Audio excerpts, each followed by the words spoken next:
kiss for you.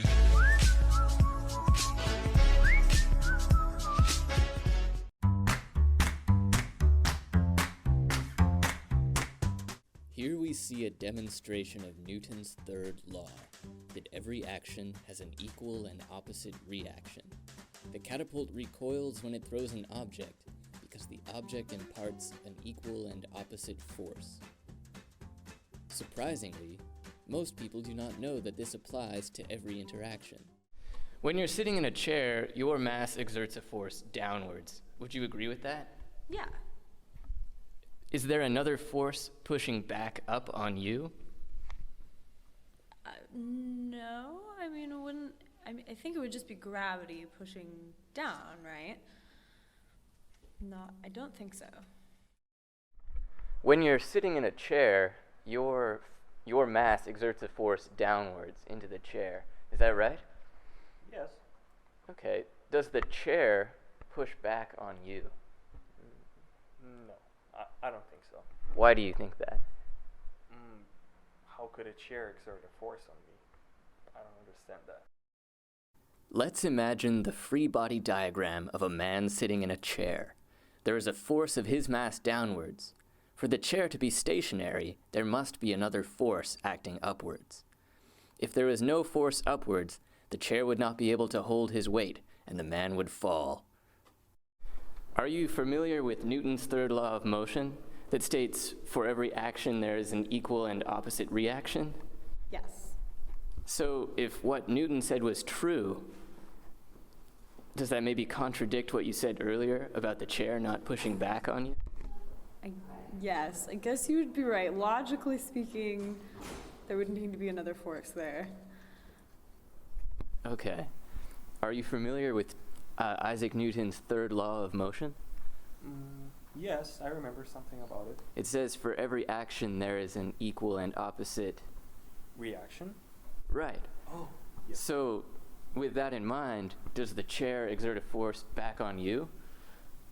Yes, I think so. Yeah, I think I understand now.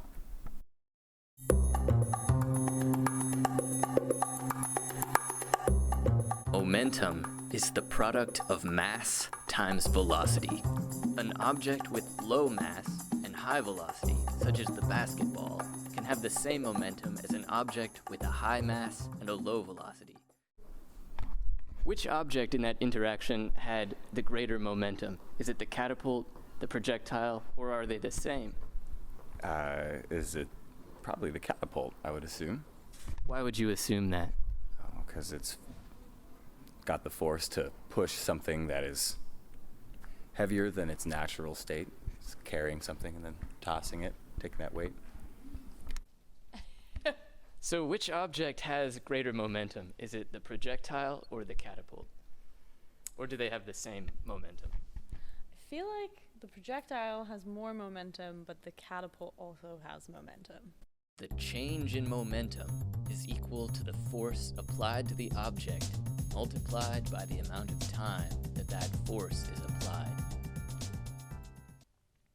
As we saw earlier, the forces acting on both the catapult and the projectile are equal. Both objects build momentum during the launching process. Since the launch takes the same amount of time for both objects, then their momentums must be identical. Don't believe it? Here's proof. Here we see that the catapult recoils 100 millimeters in 560 milliseconds. The initial velocity of the catapult is therefore 0.18 meters per second. The catapult weighs 0.82 kilograms. Momentum is mass times velocity, and therefore the momentum of the catapult is 0.15 kilogram meters per second.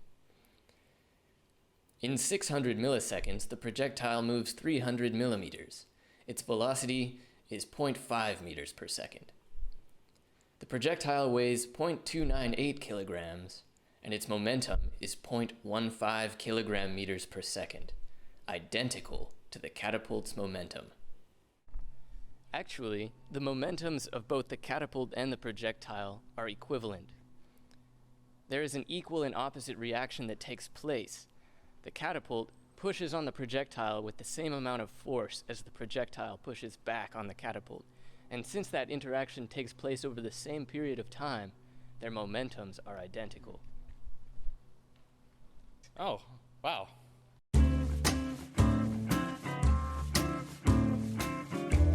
This giant catapult on wheels makes it easy to see that there is a reaction force pushing back on the catapult, much like a chair or the ground pushes up on you.